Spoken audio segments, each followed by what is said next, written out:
क्या है रे भाई? इस धरती पर जो जैसा कर्म करता है वैसा फल भोगता। जो चलना चाहे ना, चाबी अपने बहू को देके आना, कह देना आप जा रही हो। सकल हम जा रहे हैं भागवत देखने। रघुनाथ भागवत में जा रहे हैं कर दान है सेवा करने से। मुंह से ताली बजा के, मुख से नाम गा रहे हैं, कानों से कथा सुन रहे हैं, तो ये क्या है? कर्म की जमुना। और भगवान की कथा जीवन में भक्ति प्रदान करेगी। और सुनकर कुछ हृदय में, मस्तिष्क में रख लिया, ब्रह्म विद्या की सरस्वती। तो हम लोग प्रयाग में बैठकर समझ लो संगम में डुबकी लगा रहे हैं। बोलो तीर्थराज प्रयाग की। हनुमान राम राम किए जा,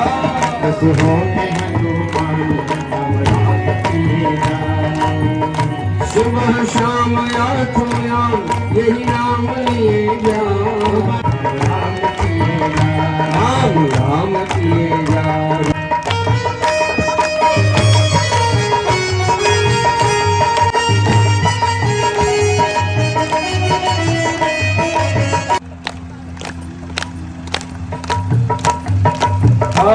गोदी में गणपति कोले शिव पार्वती हो।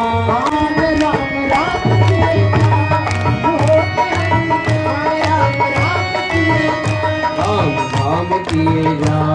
बोलो पवन सुत हनुमान की। देखो हनुमान जी भगवान की कथा श्रवण करते हैं, कीर्तन करते हैं, पर भगवान से बदले में कुछ कभी मांगते। हम लोग तो धूप बत्ती जलाते हैं, कुछ न कुछ मांगते ही हैं।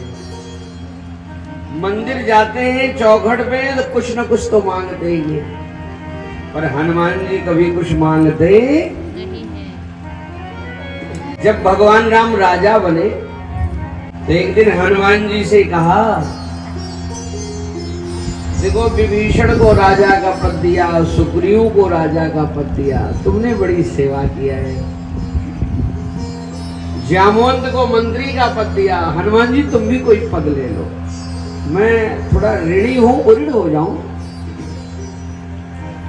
तो हनुमान जी बोले इन लोगों को एक एक पद आपने दिया है, हम लेंगे तो एक पद नहीं लेंगे, 2 पद लेंगे। तो भगवान ने कहा 2 पद ले लो, कौन कौन सा चाहिए बताओ। तो हनुमान जी दौड़ के भगवान के दोनों चरण पकड़ लिए, बोले यही दोनों पद दे दो और एक को पद नहीं चाहिए। के चरण का सुंदर पद मिल गया। और कौन सा पद चाहिए? एक सज्जन कह रहे थे माताओं को हनुमान जी की पूजा नहीं करनी चाहिए। क्यों? हनुमान जी बाल ब्रह्मचारी हैं। तो क्या हुआ? देखो ये सब भ्रम है। माताओं को भी हनुमान जी की पूजा करनी चाहिए।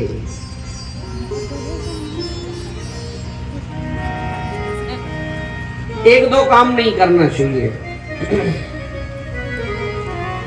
जैसे हनुमान जी को चोला वगैरह नहीं चढ़ाना चाहिए। माताओं को सिंदूर तेल का चोला लगता है ना, ये माताओं को नहीं लगाना चाहिए।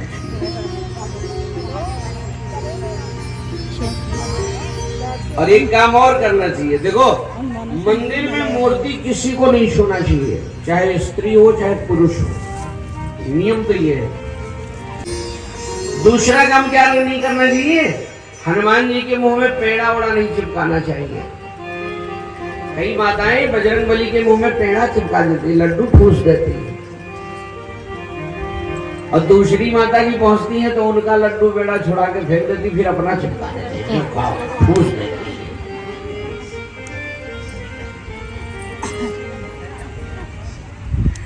अच्छा एक बात बताओ, जब मुंह में पेड़ा चिपकाओगे तभी वो खाएंगे, और सामने रख करके हाथ जोड़ दो, हो सके तो आंखों से एक बूंद आंसू टपका दो, हे हनुमान जी भोग लगा, ग्रहण कर लो थोड़ा, तो क्या हनुमान जी नहीं खाएंगे?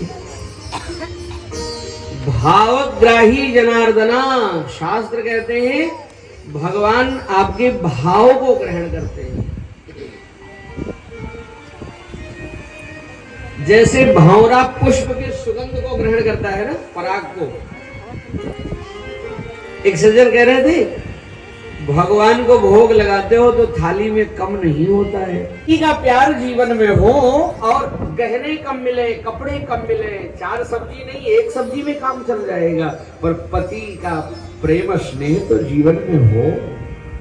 लोग शादी करने जाते थे ना तो वर की योग्यता देखते थे, वर कैसा है, उसका ननिहाल कैसा है, उसके मामा कैसे, ऐसे 3 पीढ़ी देखते थे। और अब तो प्रॉपर्टी देख करके, घर धन देख करके भी शादी हो जाती। 12 साल बीत गए अयोध्या में, बरसहि मेघ सुखद बरवारी,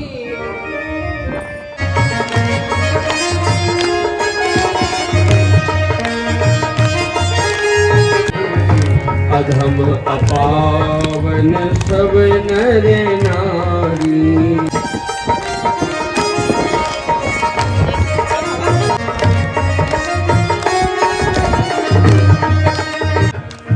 और एक बात जीवन में देखो, बहुत ज्यादा सुख भी होना अच्छा नहीं है। चाणक्य ने कहा था जरूरत से ज्यादा अमृत भी हो तो वो जहर बन जाता है। किसी चीज का अत्य ठीक नहीं है, सुख भी ज्यादा अच्छा नहीं है। जो संसार में सुख दिखता है ना, मृगमरीचिका। आप अच्छे रास्ते पर चल रहे हो ना, कथा सुनने आओगे तो शायद तुम्हारे पैर में ठोकर लगेंगे, और फिल्म देखने, ऑर्केस्ट्रा देखने जाओगे तो तुम्हारे पैर में बिल्कुल ठोकर नहीं लगेगी। क्योंकि परीक्षा तो भक्तों की होती है, जो अच्छे रास्ते पर चलते हैं उन्हीं की तो परीक्षा है। दुष्टों को कष्ट नहीं मिलता है, दुष्टों का तो लास्ट में सीधे विनाश ही होता है। सांसों की न टूटे लड़ी, राम भजले घड़ी दो घड़ी, राम भजले घड़ी दो घड़ी। मन की बीड़ा से न टूटे लड़ी, राम भजले हो, राम भजले घड़ी दो घड़ी। तुमसे मेरा भी सहारा प्रभु मेरी,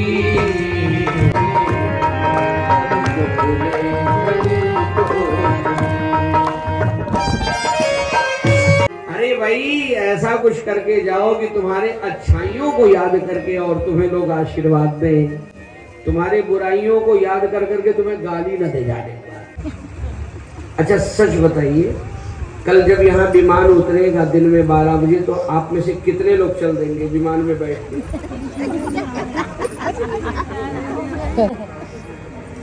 बोलो हनुमान जी महाराज की जय। 2-3 माताएं हिम्मत कर रही हैं, जो चलना चाहे ना चाबी अपने बहू को दे के आना, कह देना आप जा रही हो, पता नहीं अब क्या होगा। अच्छा सचमुच अगर ऐसे घटना हो तो कई माताएं कल कथे सुनने नहीं आती। लक्ष्मण और सीता भी भगवान के साथ चल दिए। राम जी ने कहा सीता जी वन में बहुत हिंसक जीव रहते हैं, पशु रहते हैं, सब एक दूसरे को दोष देते हैं। सास कहती है ये बहू जब से आई महाराज नाको दम हो गया। सास बहू को, बहू सास को दोष देती है। कोई अपने पिता को, कोई पुत्र को, कोई पड़ोसी को, कोई रिश्तेदार को, सब एक दूसरे को दोष देते। महाराज वो तो हमें बहुत परेशान कर रहा है, महाराज उसने तो नाको दम कर दिया, ऐसे लोग कहते नहीं है, उसने हमें सताया, उसने। पर कोई किसी को नहीं सताता है। निज कृत कर्म। परसों से थोड़ा टाइम से आइए, अभी थोड़ा काम सब निपटा के तब आना पड़ता है। कोई किसी को सुख दुख नहीं देता है। एक बात जरा गंभीरता से समझिए, जब आपके पुण्य जगते हैं तो अपनों से ही सुख महसूस होता है, और जब आपके पाप जगते हैं तो अपनों से ही आपको दुख महसूस होता है। भगवान सामने आकर किसी को सुख दुख देते नहीं है। जब आपका पुण्य जगेगा ना तो बहू भी चाय लेके खड़ी रहेगी, मम्मी चाय पी लो, तुम नहीं पियोगी जब तक मैं नहीं पीऊंगी। अगर बहू ऐसा कर रही है तो समझ लो ये तुम्हारे पुण्य हैं। जब तुम्हारे पुण्य जगेंगे तो बेटा भी कहीं जाएगा तो पैर छू के जाएगा, मम्मी पापा से पूछ कर जाएगा। और जब तुम्हारे पाप जगेंगे ना तो तुम्हारा बेटा ही आंख दिखा के जाएगा, तुम पूछोगे भी बेटा कहाँ जा, कहाँ है, तुमसे कोनो मतलब। तो ये समझ लो वो नहीं, वो तुम्हारा ही पाप है। अपने ही लोगों से सुख दुख मिलता है हम लोगों को, भगवान किसी को सुख दुख देने नहीं आते। काहू न को सुख दुख कर दाता, निज कृत कर्म भोग सब। इस धरती पर सबको अपने अपने कर्म का फल भोगना पड़ता है। कोई लाख करे चतुराई, कर्म का लेख मिटे न रे भाई। कागज हो तो हर कोई बाँचे, भाग्य न बाँचा जाए। चाहे हो राजा चाहे भिखारी। आप भीष्म पितामह की कथा सुनते हो। 21 जन्म पहले एक सांप को बाण से मार के टांग दिया था डाल पे, सो 6 महीना बाणों की शैया पर भीष्म पितामह लेटे रहे। वही कथा तो कृष्ण ने सुनाया। 2 आंखें हैं ना, ये भगवान की सीसीटीवी कैमरा है। अंधेरे उजेरे उजाले में क्या करते हो, ये सब इन आंखों से रिकॉर्डिंग हो रहा है। यहाँ चिप लगाया है, जब शरीर छोड़ोगे ना तो ये चिप वहां यमराज लगा के देखेंगे। कभी कभी हम लोग सोचते हैं ना कि जो माला जपते हैं दीपक जलाते हैं वो भगवान देख रहा है, और जो गलत करते हैं उसको देख ही नहीं रहा है। अरे नहीं, इन्हीं आंखों से भगवान सब कुछ देख रहा है। यही तो प्रभु ने सीसीटीवी लगा दिया है। ये जो आप कथा सुनने बैठते हो ना तो ये आपके सामने आरती जो हो जाती है। भगवत कथा में से वापस आ गई हूँ और अपनी कॉलोनी से। अभी भागवत तो ख़त्म हुई नहीं है दोस्तों, मैं तो रो रहा होगा करके आ गई हूँ। अच्छा नहीं लग रहा था, याद आ रही थी बच्चे की, उसके पापा ने पकड़ा था तो मैंने कहा चली जाती हूँ, तो घर को आ गई हूँ। इतना आनंद आता था मेरे से, तो जब भी मैं भागवत देखती हूँ तो मुझे रोना आ जाता है। ये मेरे बाउंड्री में ना, मैंने बैक साइड से आ रही हूँ मैं, तो एक ढेवा बैठा है खतरनाक वाला, उसका मुंह फटा हुआ है, दिखाती हूँ। मुझे लगता है ये थोड़ा सा बहरा है। क्या है रे भाई? कहाँ है लूसी? मेरी लूसी के साथ घूम रहा था तू तो। बिल्ली लिल्ली क्या हुआ? क्या हुआ? तेरा आँख किसने फाड़ा है इतने बुरी तरीके से? ये इसका मुंह भी ऐसा बना दिया, आँख भी ऐसा बना दिया। हे भगवान। टिन्नी, अब इनको भी मारने वाले ठहरे लोग। ये क्या शैतानी करते हैं, अड़कते ही तो हैं, ट्वां ट्वां रोते हैं, बाकी क्या करते हैं। ले, ओए, ये तो है लूसी नाम है इसका थोड़ा ध्यान दे देना। ये देखो सो गई है वो, अब तो इसी को देखी होगी ना। तो गाइस मेरे लिए तो बच्चा ही बड़ा है। या देख, मैं इतनी जल्दी आ गई। मुन्नू जैसा मुंह करके लोला था। मेरा क्या होता है, अपना एक दिल की बात बता रही हूँ मैं। दिल की क्या है, दिल की बात ठहरी। और मैं जब भागवत सुनती हूँ, मंदिर में जाती हूँ और या कुछ ऐसा होता है तो मैं अंदर से रोती हूँ, उसको पीती हूँ और फिर अजीब सा लगता है मेरे को, क्या बताऊँ। बच्चे के लिए गाय का दूध है, यहाँ गाय का दूध था, इसमें ये चाय बना लेती हूँ, चाय पी लेती हूँ और थोड़ा कुछ खाना भी खा लेती हूँ, भूख लगी है। और ये ब्लॉग यहीं पर समाप्त करती हूँ। मिलती हूँ आप लोगों को मैं नेक्स्ट ब्लॉग में, और बाय बाय। मेरी वीडियोस को कमेंट करना, लाइक करना, शेयर करना, ठीक है।